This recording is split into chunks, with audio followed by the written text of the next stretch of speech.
Hi, Dory.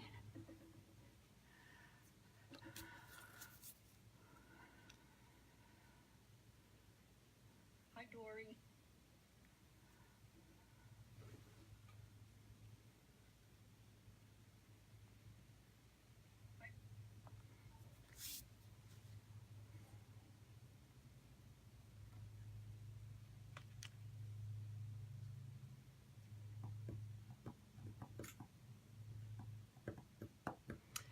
Okay, well, I'm going to get started. Thank you for joining me this evening. This is an unusual time for you to be seeing me, and I'm not with my sidekick either, which is extra unusual. But I'm going to be starting and trying to do a Facebook Live on Monday nights by myself here on the Wexford Stamper page. And I'm starting off with a Halloween, 4 weeks of Halloween. And I'm going to be showing 4 different projects on the next 4 Monday nights, all having to do with Halloween. Since Halloween is coming up not too soon, but if we want to get started on making goodies for friends and kids, we need to make sure we get our products really, really soon. So I wanted to start on that today. Hi, Jerry. And the first one we're going to be doing is what I call a square bottom treat pouch. If you look at the bottom of the treat pouch, it is a square, like a box. But then if you look at the top, it's like a pouch. So I like it that it's a pouch, but then I also like that it can stand. And if you want to put them on a table or want to put them on someone's desk to surprise them, they work perfectly. And boy, they have a lot of room inside. So I am really excited about this. Hi, Anne. Thanks for joining us. So I'm going to talk to you tonight about how to make this little pouch. Now, let me first show you where I found this stamp set. This is the new Stampin' Up! Catalog, the new holiday catalog. It goes live on Wednesday the 5th. We're very excited about that. Most of my customers should already have this catalog. If you don't, please contact me and I will gladly get you one. And the stamp set and the bundle that we're going to be working with tonight is called the Toil and Trouble Suite. Hi, Deb. And this is so cute for Halloween. It has an amazing stamp set, and it has framelits that go along with it. And it also has fantastic designer series paper, which we're going to be using tonight. So if you have your catalog, it's on pages 48 and 49. So you can check that out in your catalog. All right, well, let's get started on assembling. Now we're going to make this one, but we're going to use a different type of paper. Let me show you some of the paper. The paper in this suite is so adorable. Here we have some with witch hats on it. We have ghosts. We have a nice stripe. And look at this one. This one is all cute little witches. And then we have some orange with the black cats on it. Let's see what else we have here. Oh, and this will be on next week's project. I use this frog paper. I just love frogs, and I just thought that was so adorable. But there's so many cute papers in here. There's also these brooms, which I think are really, really cute. So this is the designer series paper that goes with the suite, and it's just a fantastic coordinating paper to go with all your projects. Now, what's really, really cool about this set is we have our stamps here, which have the cute little witch and the cauldron and the witch's hat and all those. And we also have some of the framelits. Thanks to Miss Jerry, I have the framelits, and I appreciate you letting me have them. But what's really cool about them, you can certainly stamp your hat if you want to and color it using your blends. But with these framelits, what's really, really cool is you can grab your paper and you can cut out any of these hats using your framelits. So if you want to get through and do things a lot quicker, you can use your framelits right on your Designer Series paper. Hi, Jess. So that is a great way to save time when you have lots and lots of these to make. So think about that. There's also a framelit for the witch. Okay, I showed you the paper before here with the witch, this cute little witch. Okay, the framelit works there on the witch as well. And there's also the cauldron and the cat all have framelits that can cut them out. So no more fussy cutting. So you can use those instead of stamping and coloring and cutting them out. You can cut them right out of the DSP. So that's something new that Stampin' Up's just started doing, and I love it. So that's another big plus for this set. All right, well, let's get started. And another thing that amazes me about this is how small your paper needs to be. Hi, Barbara.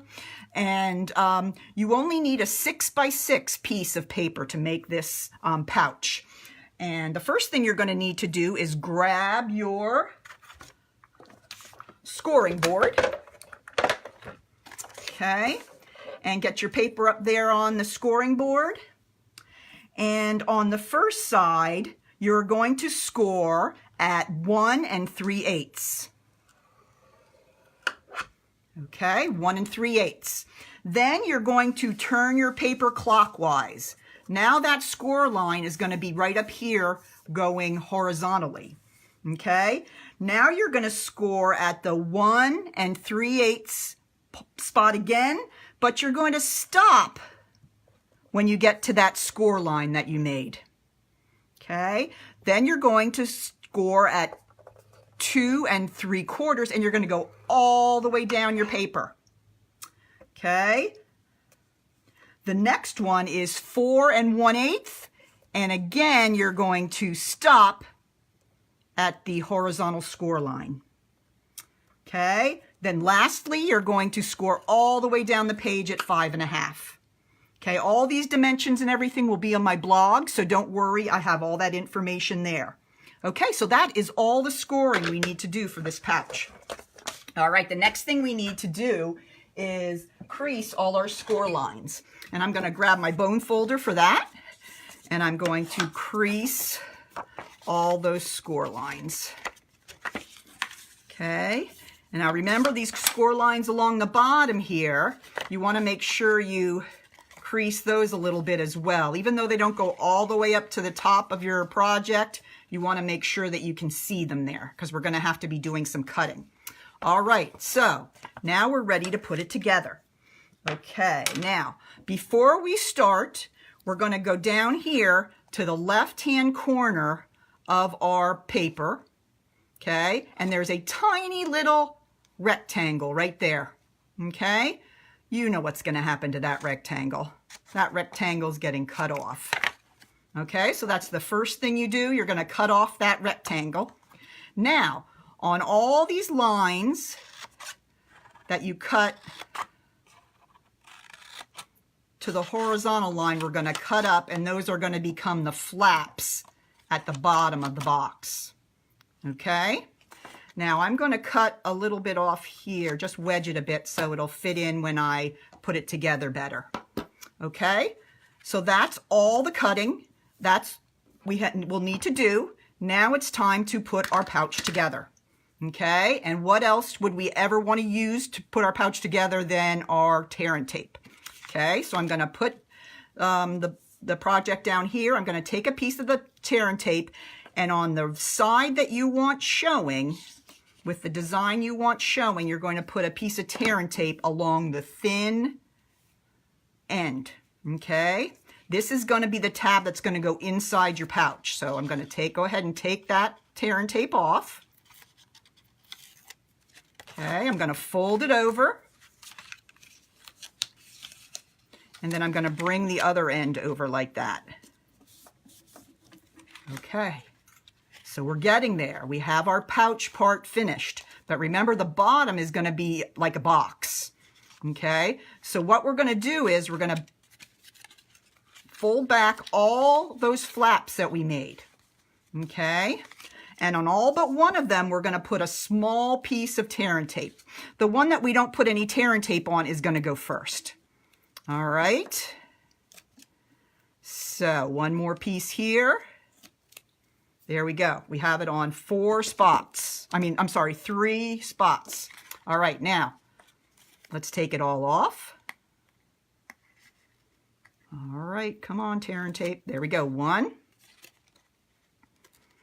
We know with this tear and tape that it's never going to come off once it's put together. All right, so there we go. There is our final piece of tear and tape. It is not coming off. I'll try this side.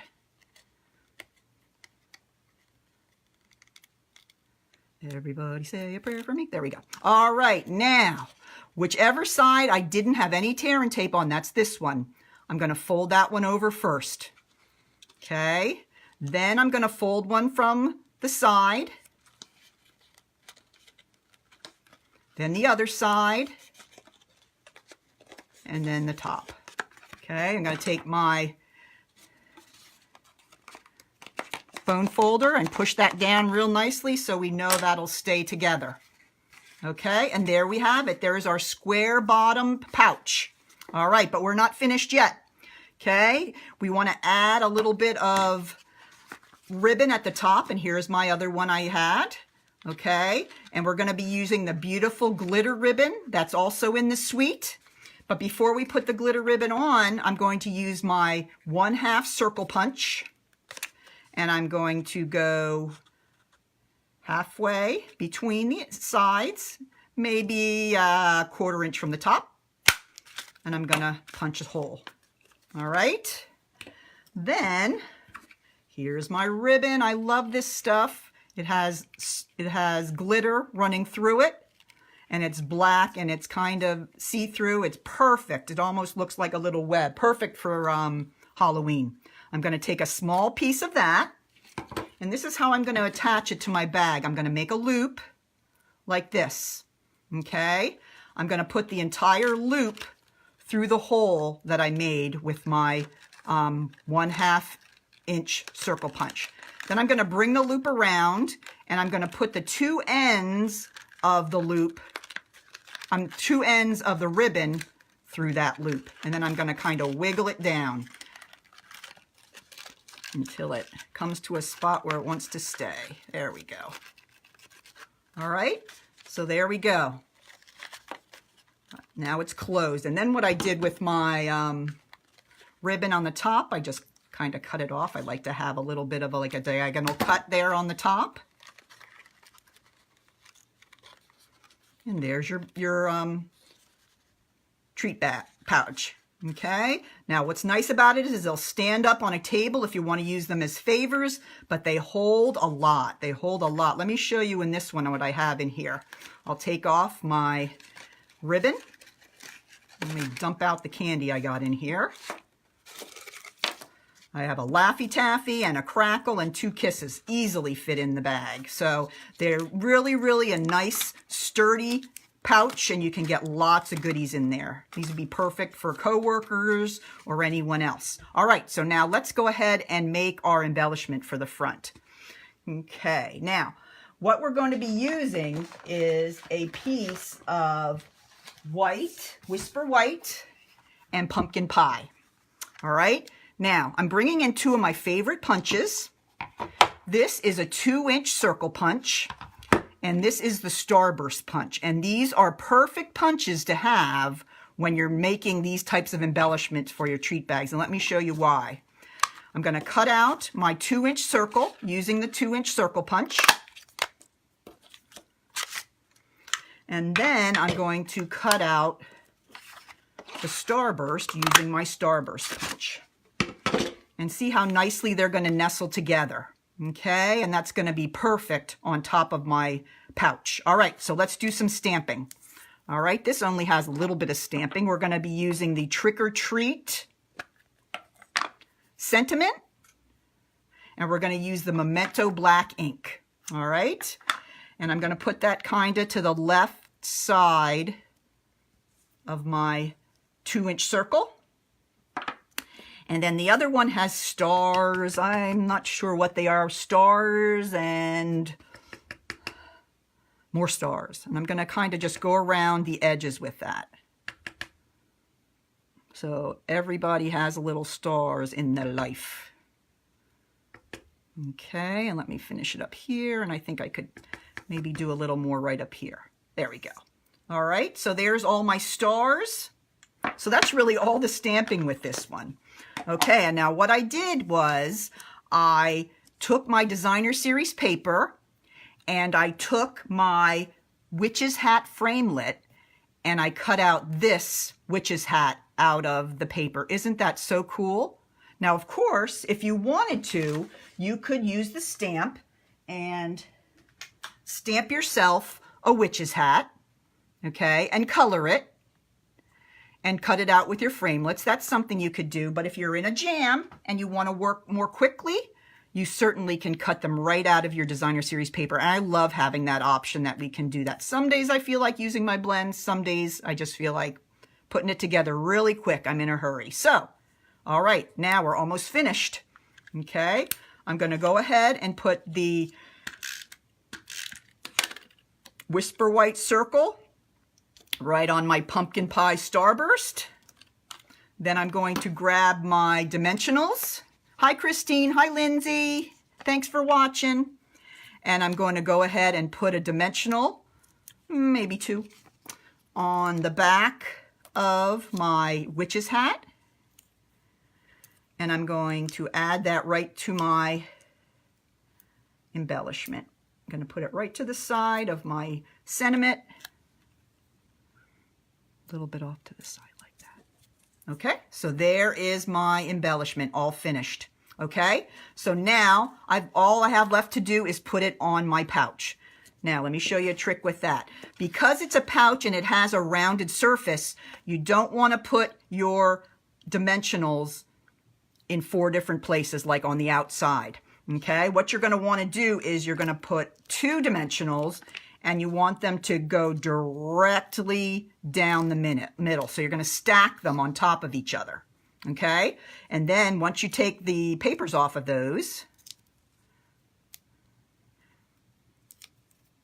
okay, you're going to kind of notice where the bag rounds, and you can push those gently down right there, because then the outside of your circle is going to kind of be off the pouch. So you want to make sure it's nicely secured by having those 2 right down the middle. Okay, so there's your pouch. Okay, so easy, so quick. Takes a 6x6 piece of designer series paper, so you can make 4 of them with only 1 sheet of paper. So it's just a really great deal, really great, perfect size for trick-or-treaters, perfect size for co-workers, whoever you think needs a Halloween treat. So thank you for watching this evening. And if you are interested in purchasing any of these products from me online, please use the hostess code listed here, and I'll also list it on my blog. As soon as I finish up this Facebook Live, I'm going to put it on my blog so you can look at it again. Okay? If you would buy this bundle before October 15th, I will include all the materials you need to make the 4 projects that I'm going to show you this month. So think about that if you are in need of some ideas for Halloween. So thanks for joining me, and we'll see you next Monday night at 8 o'clock. Take care.